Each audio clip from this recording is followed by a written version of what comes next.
إن الحمد لله نحمده ونستعينه ونستغفره ونعوذ بالله من شرور أنفسنا ومن سيئات أعمالنا. من يهده الله فلا مضل له ومن يضلل فلا هادي له، وأشهد أن لا إله إلا الله وحده لا شريك له، وأشهد أن محمدا عبده ورسوله. يا أيها الذين آمنوا اتقوا الله حق تقاته ولا تموتن إلا وأنتم مسلمون.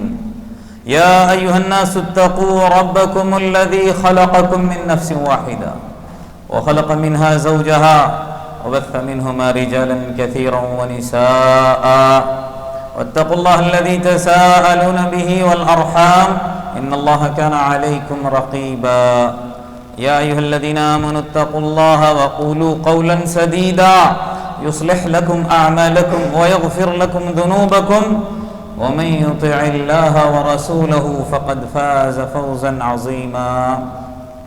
أما بعد، فإن خير الحديث كتاب الله، وخير الهدي هدي محمد صلى الله عليه وسلم، وشر الأمور محدثاتها، وكل محدثة بدعة، وكل بدعة ضلالة، وكل ضلالة في النار، أو كما قال عليه الصلاة والتسليم. بعد أعوذ بالله من الشيطان الرجيم. بسم الله الرحمن الرحيم. شهر رمضان الذي أنزل فيه القرآن هدى للناس وبينات من الهدى والفرقان، فمن شهد منكم الشهر فليصم. رب اشرح لي صدري ويسر لي أمري واحلل عقدة من لساني يفقهوا قولي. ربي زدني علما. سبحانك لا علم لنا إلا ما علمتنا إنك أنت العليم الحكيم. ربي يسر ولا تعسر وتمم بالخير. حاضرین اجماع، پردہ نشین خواتین اور میرے پیارے پھول جیسے بچوں، تمام قسم کی تعریف، حمد و ثنا، بزرگی، بڑائی، کبریائی، مجد ایک اللہ وحدہ لا شریک کے لیے ہی لائق اور زیبا ہے، جو کہ اکیلا اس ساری کائنات کا خالق ہے، مالک ہے، مدبر ہے اور حقیقی معبود ہے. بعدہ درود اور سلامتی ہو حضرت محمد مصطفیٰ صلی اللہ علیہ وسلم پر، آپ کے اصحاب، تابعین اور تبع تابعین پر. اس مختصر سی حمد اور درود کے بعد میں نے آپ لوگوں کے سامنے قرآن پاک کی بہت ہی مشہور آیت سورۃ البقرہ کی ہے، دوسرے پارے کی، بارہا پڑھتے ہیں، سنتے ہیں، مستقل ہمارے سامنے پڑھی جاتی ہے، تلاوت کی ہے. اللہ تبارک و تعالیٰ اس آیت کریمہ کے اندر فرماتا ہے رمضان کا مہینہ ایسا مہینہ ہے کہ جس کے اندر اللہ تبارک و تعالیٰ نے قرآن کا نزول کیا. قرآن اللہ تبارک و تعالیٰ نے ہم تماموں بلکہ دنیا کی ساری انسانیت کے لیے ذریعہ ہدایت بنا کر اس کو مبعوث کیا ہے، نازل کیا ہے. وبینات من الہدی، اللہ فرماتا ہے، اور ہدایت کی نشانیاں بھی ہیں، یعنی کہ ہدایت کیسے حاصل کریں، کیسے صحیح راہ کی طرف ہم گامزن ہوں، روشنی والا راستہ کیسے حاصل کریں، اس کے اندر یہ بھی بیان کیا گیا. آگے فرماتا ہے فمن شہد منکم الشہر فلیصم. اب رمضان کا مہینہ اگر تم میں سے کسی کو ملتا ہے، پاتے ہو، تو اس مہینے میں سب سے پہلے جس بات کا اہتمام کرنا ہے وہ کیا ہے؟ روزے. روزے ضرور رکھا کرو۔ دوستو، اللہ تبارک و تعالیٰ نے قرآن کو اس مہینے میں نازل کیا، اور قرآن ساری انسانیت کے لیے ہدایت ہے۔ جب ہدایت والا قرآن اس مہینے کے اندر نازل کیا تو یہ مہینہ بھی اس اعتبار سے ہدایت والا ہی ہوگا، کیونکہ اس سے پہلے ہمارے سامنے بات آ گئی تھی کہ رمضان اور قرآن کا بڑا ہی گہرا تعلق ہے، ان دونوں کی بہت ہی خاص دوستی ہے۔ قرآن بھی ہدایت کے لیے، اور یہ مہینہ بھی اللہ تبارک و تعالی ہم کو عطا کیا ہے ہماری ہدایت کے لیے، یا دوسرے الفاظ کے اندر ہم یوں کہہ سکتے ہیں ہماری اصلاح اور ہماری تربیت، ہماری درستگی کے لیے۔ سال بھر میں ایک مرتبہ اللہ تبارک و تعالی یہ ہم کو تحفتاً عنایت کرتا ہے تاکہ ہم اپنی اچھی طرح سے اصلاح کر لیں، ہم اپنے آپ کو درست کر لیں۔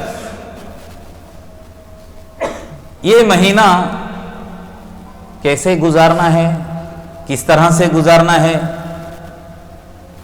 یہ بھی اللہ تبارک و تعالیٰ نے بتا دیا ہے۔ لیکن ایک بات یہ بھی ہم کو معلوم ہونی چاہیے، سمجھنی چاہیے کہ یہ مہینہ صرف نیکوکاروں کے لیے ہی نہیں ہے، جو پہلے سے نیک صالح بزرگ اللہ کو یاد کرتے، اللہ کے دین کی اشاعت کرتے زندگی گزارتے ہیں، انہیں کے لیے نہیں، بلکہ اللہ کے نافرمان انجانے میں یا کبھی کبھار جان بوجھ کر بھی اللہ کو ناراض کرنے والے کام کرتے ہیں، ان کے لیے بھی ہے۔ شریعت نیک لوگوں کے جذبات اور ولولے کو بڑھاتی ہے اور گنہگار قسم کو سنبھالتی ہے، کہتے ہیں۔ یہ روایت 2-3 پہلے ہی ہمارے سامنے آ گئی تھی، پوری بیان نہیں کروں گا۔ اللہ تبارک و تعالیٰ فرشتے کے ذریعے سے ایک ندا لگاتا ہے اچھے لوگوں کے لیے، کیا ہے؟ یا باغی الخیر اقبل۔ کیا مطلب؟ اے خیر کے چاہنے والوں، زندگی بھر تم بھلائی کی ہی تلاش میں رہتے ہو، ہمیشہ اچھے کام کرتے ہو، اقبل، اور آگے آ جاؤ۔ اب رمضان کا مہینہ آ چکا ہے، یہ موسم بہار ہے، یہاں جو ہم نیکیاں کرتے ہیں وہ نیکیاں 2 چند ہو کر ہم کو ملتی ہیں، اس کے ثواب کے اندر، اس کے اجر کے اندر اللہ تبارک و تعالیٰ بڑھوتری کر کے ہم کو عطا کرتا ہے۔ تو اچھے لوگوں سے مخاطب ہو کر فرشتہ کیا کہتا ہے؟ مہینہ بھر، جہاں رمضان کی پہلی تاریخ شروع ہو جاتی ہے، بلکہ رات ہی سے، چاند رات سے ہی شروع، کیا ہے؟ یا باغی الخیر اقبل، اور آگے کیا ہے؟ وَيَا بَاغِيَ الشَّرِّ، اے اللہ کو ناراض کرنے والے، جس مقصد کے تحت تم پیدا کیے گئے تھے اس سے ہٹ کر زندگی گزارنے والے، شر و فتن کے اندر گھرے ہوئے انسان، اقصر، اب کوتاہی کرنا اس کے اندر، قدم پیچھے، قدم اپنا پیچھے ہٹا لے، اب برائی کی طرف بڑھنا نہیں۔ کتنی بڑی بات ہے کہ اچھوں کو مزید اچھائی اور برے ہیں ان کو باز رہنے کے لیے اللہ تبارک و تعالیٰ فرشتے کے ذریعے سے ندا لگاتا ہے۔ لہٰذا رمضان میں جن عبادات کا ہم کو حکم دیا جاتا ہے، اگر ہم اس کو بجا لائیں گے تو ہماری اپنے آپ ہی تربیت ہو جائے گی، اور بہت ساری عمدہ صفات کے بھی ہم کیا ہو جائیں گے؟ حامل ہو جائیں گے۔ آج آپ لوگوں کے سامنے چند وہی نکات بیان کرنے کی کوشش کروں گا کہ جس سے اس رمضان کے حاصل ہونے پر ہماری تربیت ہوتی ہے۔ رمضان ہم کو کس بات کا درس دیتا ہے، کیا تعلیم دیتا ہے؟ اس میں سے سب سے پہلی بات یہ ذہن نشین کر لیجئے، تعلق باللہ۔ رمضان کا سب سے پہلا اعلان کہ ہم کو کیا کرنا ہے، اپنا تعلق اللہ کے ساتھ جوڑنا ہے۔ ہم سبھی جانتے ہیں سید المرسلین حضرت محمد مصطفیٰ صلی اللہ علیہ وسلم کون ہیں؟ تمام انبیاء کے سردار ہیں، سب سے بڑے داعی ہیں۔ اللہ تبارک و تعالیٰ نے قیامت تک کے آنے والے انسانیت کے لیے آپ کو ہادی اور رہبر بنا کر دنیا کے اندر بھیجا تھا۔ اب اگر سابقہ انبیاء بھی دنیا کے اندر آ جائیں تو بھی ان کی شریعت چلنے والی نہیں ہے، ان کو بھی آپ صلی اللہ علیہ وسلم کی شریعت کو اپنانا پڑے گا۔ جب اللہ تبارک و تعالیٰ نے آپ کو نبوت سے سرفراز کیا، نبیوں کا سردار بنایا، اور جو ذمہ داری آپ کے اوپر عائد کی، وہ ذمہ داری دینے سے پہلے جو چیز اللہ تبارک و تعالیٰ نے اپنے پیارے کو سمجھائی یا بتایا، وہ کیا ہے؟ تعلق باللہ۔ وہ کیسے؟ دیکھیے، جب انسان دعوت و تبلیغ کے میدان کے اندر اترتا ہے تو اس کو کڑوی کسیلی سننی پڑتی ہے، قسم قسم کے لوگوں کا اس کو سامنا کرنا پڑتا ہے۔ اور اللہ کے رسول صلی اللہ علیہ وسلم کہاں مبعوث کیے گئے تھے؟ مکہ کے اندر، اور وہاں کے انسان بڑے ہی سخت تھے، ایسے سخت تھے کہ یوں سمجھ لیجئے کھیتی کرنے کے لیے زمین بڑی ہی سخت تھی، وہاں پر کھیتی کرنا آسان نہیں تھا۔ ایسوں کے بیچ میں اللہ تبارک و تعالیٰ نے جب ان کو مبعوث کیا تو یہ بھی بتا دیا کہ طرح طرح سے آپ آزمائے جاؤ گے، بہت پریشانیاں آئیں گی، بہت مصیبتیں آئیں گی، تب آپ پریشان نہ ہوں۔ ایسے موقع پر آپ کا تعلق میرے ساتھ ہونے چاہیے، آپ کا تعلق میرے ساتھ ہونا چاہیے جڑا ہوا۔ سب سے پہلے جس بات کی آپ نے تعلیم دی اپنے حبیب کو، یا کیا کہا وہاں پر؟ یا ایھا المزمل قم اللیل الا قلیلا، یا ایھا المزمل، اے کپڑا لپٹ کر سونے والے۔ شارحین نے، شراح نے لکھا ہے یہ لقب اللہ کے رسول صلی اللہ علیہ وسلم کو اس لیے دیا، جب اللہ تبارک و تعالیٰ نے اس آیت کو نازل کیا اس وقت آپ آرام فرما رہے تھے۔ ایسی بات نہیں کہ اللہ کے رسول صلی اللہ علیہ وسلم رات بھر آرام کرتے تھے، اللہ کے رسول صلی اللہ علیہ وسلم تہجد گزار تھے۔ اس وقت جب یہ آیت اللہ تبارک و تعالیٰ نے نازل کی، آرام فرما رہے تھے، کہا کہ اب سونے کی ضرورت نہیں، اٹھ جاؤ۔ یا ایھا المزمل قم اللیل الا قلیلا، تھوڑی دیر کے لیے صحیح۔ سب سے پہلی بات، اللہ سے تعلق جوڑنے کے لیے انسان کو کیا کرنا پڑے گا؟ تہجد گزار۔ یہ تو اور مہینوں کے اندر ہے، رمضان کے مہینے میں ہم نام کیا دیتے ہیں؟ تراویح یا قیام اللیل کہہ سکتے ہیں۔ تو سب سے پہلی بات، اپنے نبی کو ان تمام پریشانیوں کا سامنا کرنے کے لیے تیار ہونا ہے۔ کس طرح سے؟ آپ کو تہجد گزار بننا پڑے گا، آپ کو قیام اللیل کا پابند بننا پڑے گا۔ دوسری بات کی جو تعلیم دی اللہ تبارک و تعالیٰ نے اپنے پیارے حبیب کو، وَرَتِّلِ الْقُرْآنَ تَرْتِيلًا، کیا کہا؟ قرآن کی بھی تلاوت کرنا ہے ترتیل کے ساتھ۔ آپ کے اوپر نازل کیا ہو رہا تھا؟ قرآن ہی تو، اللہ کا کلام۔ جو بھی وحی آپ کے اوپر نازل ہو رہی تھی اس کو آپ یاد رکھیے اور اس کا ورد کرتے رہا کیجیے۔ تو دوسری بات جس سے انسان اللہ کے قریب ہوتا ہے، جس کا تعلق اللہ سے جڑ جاتا ہے، وہ قرآن کی تلاوت ہے ترتیل کے ساتھ، تدبر کے ساتھ، سمجھتے ہوئے۔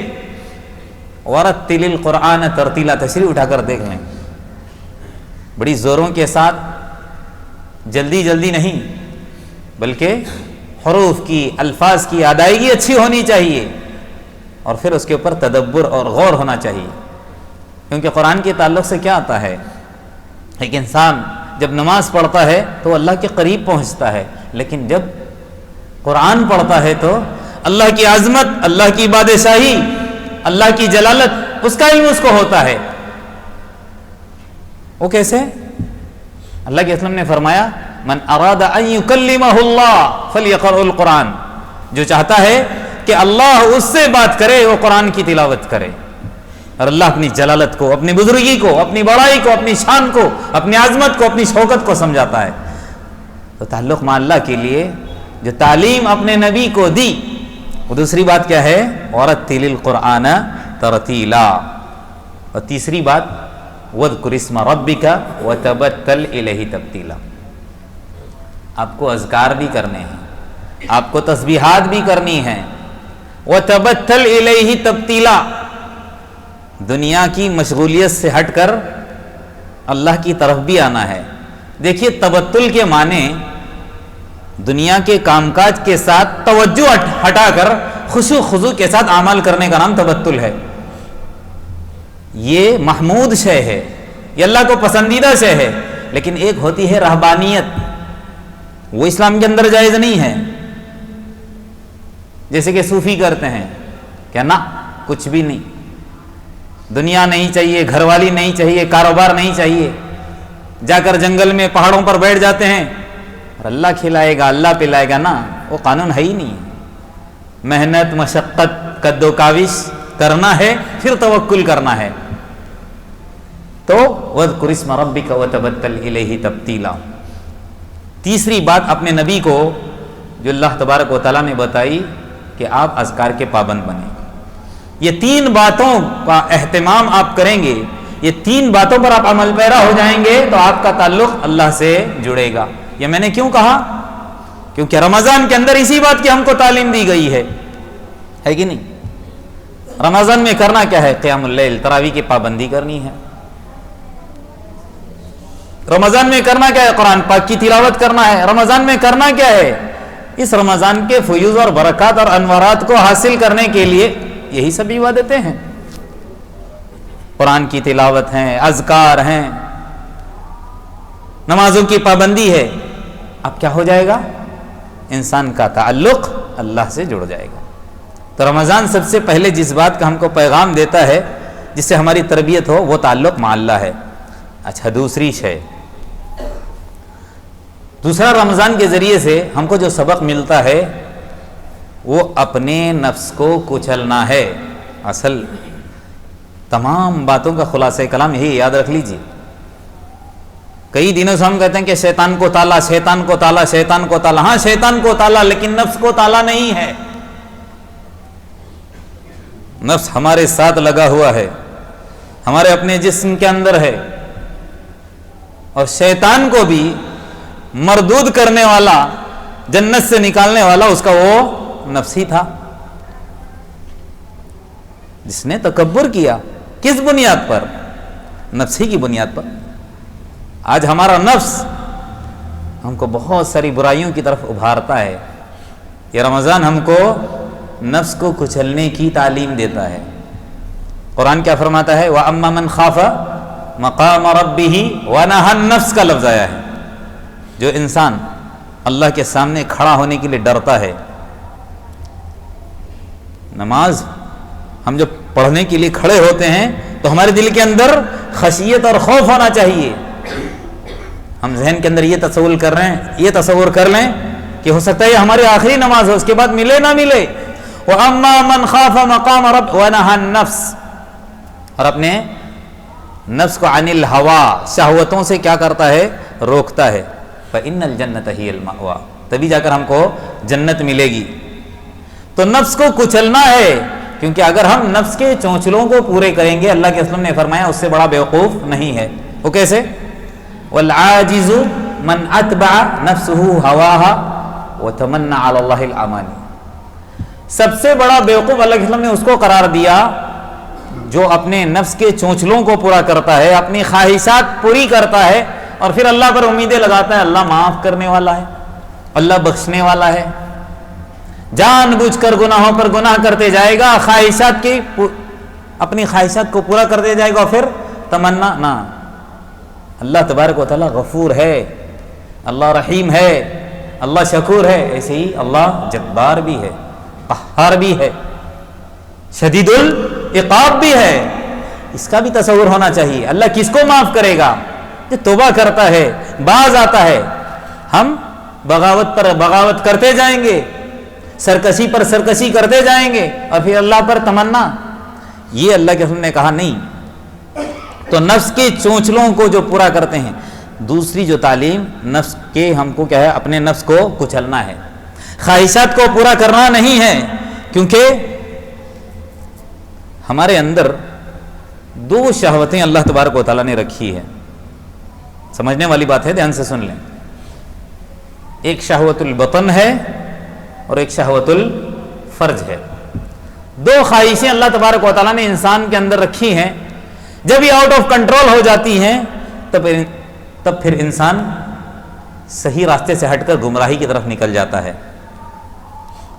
سب سے پہلے شہوت بطن ہی لے لو.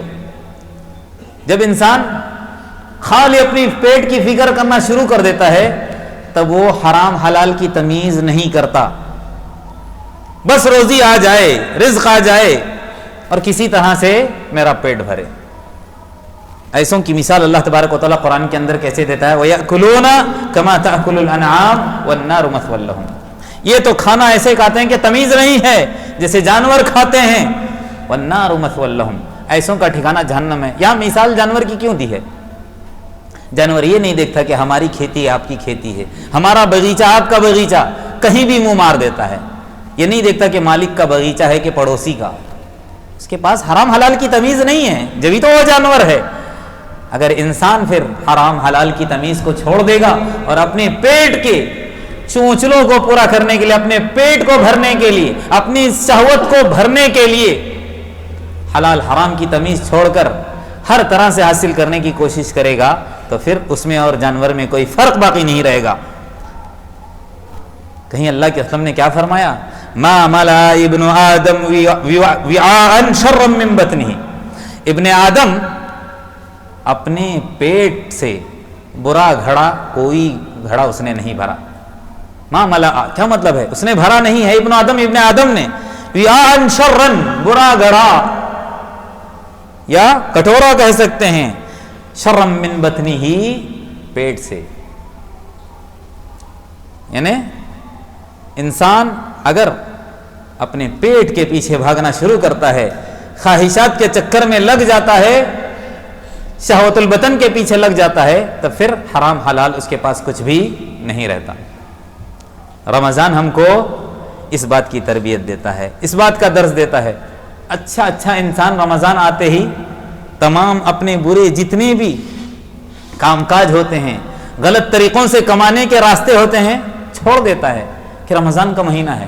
بھئی حرام سال بھر ہے, لیکن بیچارے کم علم والے اگر حرام خور رہتے ہیں حرام خوری چھوڑ دیتے ہیں. رمضان تربیت دیتا ہے کہ نہیں اس بات کی؟ تو کیا ہے, ایک شہوت البطن اور دوسرے شہوت الفرج. شہوت الفرج بھی بہت خراب شے ہے. جنسی شہوت, جب اس کا بھی انسان شکار ہوتا ہے, وہ دیکھتا نہیں کہ زنا کیا ہے, وہ دیکھتا نہیں کہ بدفعلی کیا ہے, وہ نہیں دیکھتا بدکاری کیا ہے, بس اس کے پیچھے لگ جاتا ہے. اور رمضان ہم کو اس بات کی تعلیم دیتا ہے, روزوں کے ذریعے سے انسان کی شہوتیں جو جنسی ہوتی ہے وہ ختم ہوتی ہے. وہ کیسے؟ اللہ کے رسول صلی اللہ علیہ وسلم کے سامنے چند نوجوانوں نے اپنی جو کم استعدادی کے بارے میں, کم استعدادی کا اظہار کیا تھا کہ ہمارے اندر طاقت نہیں ہے کہ ہم شادی کر سکیں, ہمارے پاس پیسہ نہیں ہے. ان لوگوں سے مخاطب ہو کر اللہ کے رسول نے کیا فرمایا, یا معشر الشباب من استطاع منکم الباءۃ فلیتزوج. اے نوجوانوں کی جماعت, اگر تمہارے پاس طاقت ہے, پیسوں کی ہو یا عورت کی خواہش پورا کرنے کی ہو, جنسی بھی, فلیتزوج, وہ کیا کر لے, شادی کر لے. فإنه أغض للبصر وأحسن للفرج. جب آدمی شادی کرتا ہے تو اس کی نگاہ جھک جاتی ہے اور اس کی شہوت جو فرج ہوتی ہے اس کی حفاظت ہوتی ہے. حلال ہے اس کے لیے اس کی گھر والی, اس کے علاوہ تمام حرام ہیں. تو کیا فرمایا یہاں پر کہ شہوت الفرج سے بچنے کے لیے شادی. لیکن فإن لم يستطع, شادی کی طاقت نہیں ہے, پیسہ نہیں ہے, شادی کر کے لڑکی کو لائے گا, پالنے کی طاقت نہیں ہے, کیا فرمایا, فعلیہ بالصوم, روزوں کا عادی بن جائے. رمضان میں ہم کیا کرتے ہیں, روزہ ہی تو رکھتے ہیں. فعلیہ بالصوم، اس کے اوپر روزہ ہے، فإنہ لہ وجا، یہ اس کے نفس کو، شہوت الفرج کو کچل کر رکھ دے گا۔ لہذا دوسری جو ہم کو تعلیم اس رمضان کے ذریعے سے ملتی ہے وہ کیا ہے؟ اپنے نفس کو کچلنا ہے، اور رمضان کے روزوں کے ذریعے سے، رمضان کی عبادت کے ذریعے سے یہ بہت ساری چیزوں سے انسان محفوظ رہتا ہے۔ تیسری چیز، گناہوں سے بچاؤ کی تربیت۔ کیا مطلب ہے اس کا؟ جیسے ہی رمضان آتا ہے، یہ ہمارے اعضاء، ہاتھ ہوں، پیر ہوں، کان ہو، آنکھ ہو، زبان ہو، دماغ ہو، دل ہو، ہر وقت غلط سوچتے رہتے ہیں۔ کیوں؟ شیطان وسوسے جو ڈالتا ہے، شیطان جو ہمارے ساتھ لگا ہے۔ اب رمضان آتے ہی کیا ہو جاتا ہے؟ یہی اعضاء جو غیر رمضان کے اندر بڑے دھڑلے سے یا بغیر کسی ڈر اور خوف کے، بلا تکلف گناہ کرتے تھے، خطا کرتے تھے، رمضان آتے ہی یہ تمام اعضاء رک جاتے ہیں۔ ہاتھ سے کرنے والا انسان رک جاتا ہے، زبان سے گالی دینے والا، زبان سے برا بھلا کسی کو کہنے والا، جھوٹ بکنے والا، رمضان آتے ہی چھوڑ دیتا ہے۔ یہاں تک کہ اگر کسی کی نگاہ کسی کے اوپر پڑ جاتی ہے، فوراً زبان کے اوپر کیا جاتا ہے؟ استغفر اللہ، میں روزے سے ہوں، مجھے بدنظری نہیں کرنی چاہیے۔ تمام جو اعضاء غیر رمضان کے اندر ایسے بلا تکلف چل رہے تھے، رمضان کی برکت سے کیا ہو جاتے ہیں؟ تمام گناہوں سے انسان محفوظ رہتا ہے۔ اور روزہ نام خالی بھوکا رہنا نہیں ہے دوستو، یاد رکھ لیجئے، خالی بھوکا رہنا ہو یہ چیز اللہ تبارک و تعالیٰ کو پسند نہیں ہے۔ اللہ کے رسول صلی اللہ علیہ وسلم کی زبانی کیا فرمایا؟ من لم یدع قول الزور والعمل به، جو انسان جھوٹ بکنا نہیں چھوڑتا، اس کے اوپر عمل کرنا نہیں چھوڑتا، خصوصاً کاروباری، دھیان سے سن لیں، کاروبار میں بہت زیادہ جھوٹ کا استعمال ہوتا ہے۔ کیوں؟ اپنے کاروبار کو وہ سمجھتے ہیں کہ ہم جھوٹ کے ذریعے ہی دو چاند لگا دیتے ہیں، ہماری روزی کے اندر برکت ہوتی ہے نا، اللہ برکت نکال دیتے ہیں۔ سچ بول کر جو کمائے گا اس کی برکت الگ ہوگی، اور جھوٹ بول کر تو ظاہری طور پر ہم کو لگ رہا ہے کہ پروفٹ آ رہی ہے لیکن کہیں اور چلی جائے گی۔ کیا فرمایا؟ من لم یدع قول الزور والعمل به، جو جھوٹ بکنا نہیں چھوڑے گا، اس پر عمل پیرا ہونا،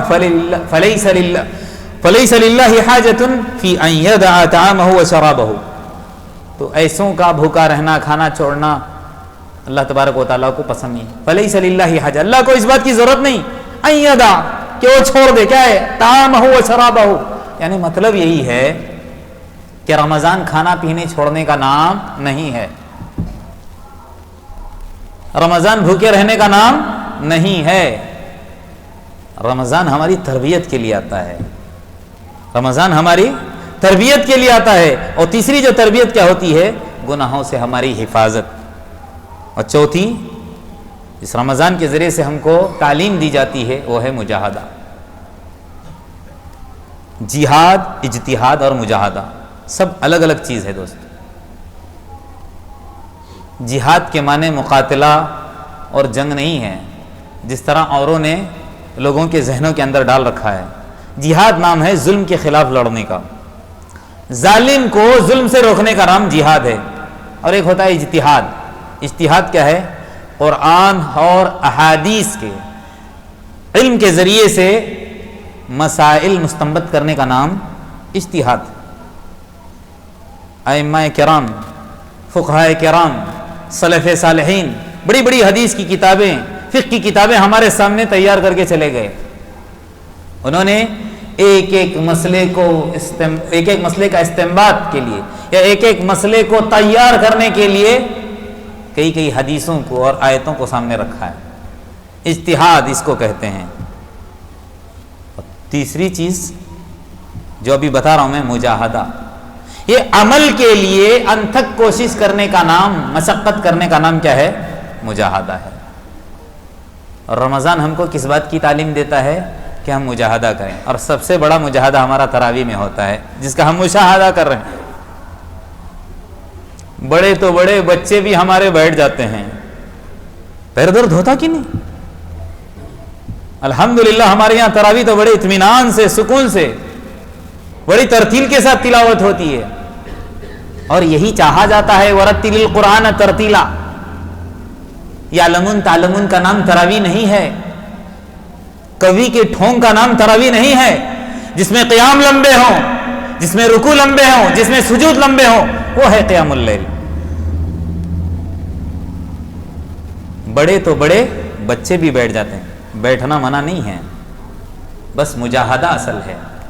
اس رمضان کے ذریعے سے ہم کو مجاہدہ کروایا جاتا ہے کہ ایسی انتھک کوشش کہ اللہ تبارک و تعالیٰ کو رحم آ جائے، اور ہم ہماری گردنوں کو دعا کرتے ہیں اللہم اعتق رقابنا ورقاب والدینا من النار، اے اللہ ہماری گردنوں کو بھی اور ہمارے والدین کی بھی گردنوں کو جہنم سے آزاد۔ جب ہم ایسا مجاہدہ کریں گے، اللہ کو راضی کرنے والا اعمال جسے ہمارے نبی نے کر کے بتایا کریں گے، تو اللہ تبارک و تعالیٰ کو رحم آئے گا، ہماری بخشش ضرور کرے گا، کیونکہ اللہ کے رسول صلی اللہ علیہ وسلم بخشے بخشائے، اگلے پچھلے تمام گناہ معاف، لیکن کیسی آپ کی قیام اللیل ہوتی تھی، کیسی نماز ہوتی تھی؟ عائشہ فرماتی ہیں آپ تو بخشے بخشائیں پھر بھی یہ آپ کے پیر سوجے جا رہے ہیں۔ اللہ کے رسول آخر کیوں ایسا کر رہے ہیں؟ کیا فرماتے؟ افلا اکون عبدا شکورا، کیا میں شکر گزار بندہ نہ بنوں؟ رمضان ہم کو کس بات کی تعلیم دیتا ہے کہ ہم مجاہدہ کرنے والے بن جائیں، اعمال کے اندر ہم سختی پیدا کریں، محنت کریں، کوشش کریں، یہاں تک کہ اللہ کے رسول صلی اللہ علیہ وسلم آخری عشرہ جب آتا تو اپنی ازار بند کو کس لیتے تھے۔ ہم غیر رمضان کے اندر رات کا تصور بھی نہیں کرتے، لیکن رمضان آ کر ہم کو رات کی عبادت کا تصور دیتا ہے۔ بہت کم اللہ والے ہوں گے جو تہجد گزار ہوں گے۔ ہماری رات عشاء تک ہو جاتی ہے، پھر اس کے بعد آدمی سو جاتا ہے۔ اگر عشاء کے بعد اگر کچھ کرتا بھی ہے تو اللہ کو ناراض کرنے کے کام۔ اللہ میرے اور آپ کی حفاظت فرمائے۔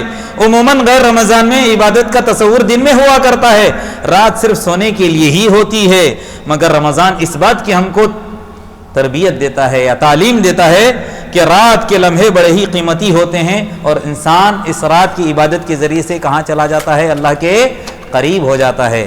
اللہ والے کیا کہتے ہیں؟ وَبِالْأَسْحَارِ هُمْ يَسْتَغْفِرُونَ، سحر کے وقت اٹھ کر اللہ تبارک و تعالیٰ سے اچھی عبادت کرنے کے باوجود بھی اپنے گناہوں کی معافی تلافی کرتے رہتے ہیں۔ اچھا، رمضان ہم کو اور کس بات کی تعلیم دیتا ہے؟ نادار، مفلس، بیوہ، مساکین، ان کے ساتھ خیر خواہی، غم خواری، مواسات، بھائی چارگی کا درس دیتا ہے۔ نماز، روزہ، تراویح، تلاوت، دیگر عبادات، اس سے تو ہم کیا کرتے ہیں؟ اللہ کے حق کو ادا کرتے ہیں، لیکن غریبوں کے، مساکین کے کام آنا، اس میں بندوں کے حقوق ادا کرتے ہیں۔ اور اللہ کے رسول صلی اللہ علیہ وسلم نے ہم کو ایک دعا سکھائی ہے، اور خود دعا کرتے تھے، وہ کیا ہے؟ اللہم انی اسألک فعل الخیرات، اے اللہ میں تجھ سے خالی بھلے کام کی ہی طلب کرتا ہوں، میں تجھ سے مانگتا ہوں بھلے کام کرنے والا بن جاؤں۔ آگے وترک المنکرات، برائی سے مجھے باز رہنے کی توفیق دے، برائی کو چھوڑنا میں چاہتا ہوں۔ آگے کیا ہے؟ وحب المساکین، اے اللہ میں تجھ سے مساکین کی محبت چاہتا ہوں۔ آج ہم غریب کو ایک دم نیچ سمجھتے ہیں، حقارت کی نگاہ سے دیکھتے ہیں، نا ایسا نہیں۔ اللہ کے رسول صلی اللہ علیہ وسلم غریبوں سے بڑی محبت کرتے تھے، محبت اللہ سے مانگ رہے ہیں، تو لہٰذا رمضان ہم کو غریبوں کے ساتھ، ناداروں کے ساتھ، مفلسین کے ساتھ خیر خواہی کا اور بھلائی کا، غم گساری کا پیغام دیتا ہے۔ اور آخری بات وہ یہ ہے کہ انسان 11 مہینے یہ جو ہمارا ڈیل ڈول ہے جسم، اس کی طرف توجہ دیتا ہے، اس کی بڑی فکر کرتا ہے، لیکن رمضان کا ایک ایسا مہینہ ہے، انسان کے اندر 2 چیزیں ہیں، ایک جسم اور ایک جان، اور جان کی عربی کیا ہے؟ روح۔ اس ایک مہینے کے اندر روح کی طرف اس کو توجہ دلائی جاتی ہے۔ سب سے پہلے روزے کے ذریعے سے انسان، آدمی جب بھوکا رہتا ہے تو اس کو محسوس ہوتا ہے کہ بدن کیسا کمزور میرا پڑ رہا ہے، لیکن اس روزے کے ذریعے سے اس کی روح کو تقویت ملتی ہے۔ ہمارے جسم کی غذا کیا ہے؟ کھانا پینا، لیکن روح کی غذا ہماری عبادتیں، ہماری نمازیں، ہمارے اذکار، ہماری تسبیحات، ہماری تلاوتیں، حتیٰ کہ روح کی غذا میں دعوت و تبلیغ بھی ہے۔ ایک آدمی کسی کو بھلی بات بتاتا ہے، کیونکہ الدال علی الخیر کفاعل ہی ہے، بھلائی کی طرف رہنمائی کرنے والے کو بھی اتنا ہی ثواب ملتا ہے جتنا کہ کرنے والے کو۔ تو یہ 11 مہینے کے اندر جسم کی طرف جو توجہ جاتی ہے، ایک مہینہ یہ ہم کو کس بات کی تعلیم دیتا ہے کہ روح کی طرف بھی ہماری توجہ ہونی چاہیے، جو کہ اصل ہے۔ جسم کمزور ہو جائے گا کوئی بات نہیں ہے، لیکن روح اگر ہماری کمزور ہو گئی، جسم اچھا ہونے کے باوجود بھی ہم بیمار ہی ہیں۔ اور روح کو تقویت کے لیے انسان کو تمام عبادت کا پابند ہونا پڑے گا۔ بس اخیر میں اللہ تبارک و تعالیٰ سے دعا ہے کہ اللہ تبارک و تعالیٰ جتنی باتیں میں نے کہی ہیں، سب سے پہلے اللہ تبارک و تعالیٰ اس پر مجھے عمل کرنے کی توفیق عطا فرمائے، اس رمضان مہینے کی ہم کو صحیح قدر کرنے کی توفیق عطا فرمائے، ہم کو تہجد گزار بنا دے، قیام اللیل کی اللہ تبارک و تعالیٰ ہم کو توفیق دے، قرآن پاک کی تلاوت کرنے والا بنا دے۔ اللہ تبارک و تعالیٰ ہم میں سے جو پریشان حال ہیں ان کی پریشانیوں کو دور کر دے، مصیبتوں، بلاؤں، آفتوں سے میرے اور آپ کی بلکہ پورے امت مسلمہ کی حفاظت فرمائے۔ جو بیمار ہیں ان کو شفائے عاجلہ دائمہ مستمرہ نصیب کرے، جو مقروضین ہیں ان کی قرضوں کی غیب سے ادائیگی کی شکل صورتیں پیدا فرمائے، جو بن بیاہی لڑکیاں ہیں اللہ تبارک و تعالیٰ ان کے بہترین جوڑ کا انتظام فرما دے، جو ناجائز مقدمات کے اندر محفوظ ہیں اللہ تبارک و تعالیٰ غیب سے ان کی خلاصی کے فیصلے فرما لے، ہمارے اندر اتحاد اور اتفاق پیدا کرے، شرک سے، بدعات سے، خرافات سے میرے اور آپ کی حفاظت فرمائے۔ اس مہینے کے اندر جس طرح ہم عبادت کے عادی ہوتے ہیں، زندگی بھر جب تک ہماری زندگی باقی رہے، ساری زندگی اللہ کو جان کر، اللہ کو پہچان کر اللہ کی عبادت کرنے کی توفیق عطا فرمائے، آمین۔ وآخر دعوانا ان الحمد للہ رب العالمین۔ بارک اللہ لی ولکم فی القرآن العظیم ونفعنی وإیاکم بما فیہ من الآیات والذکر الحکیم۔ اقول قولی ھذا واستغفر اللہ لی ولکم ولسائر المسلمین من کل ذنب فاستغفروه انه هو الغفور الرحیم۔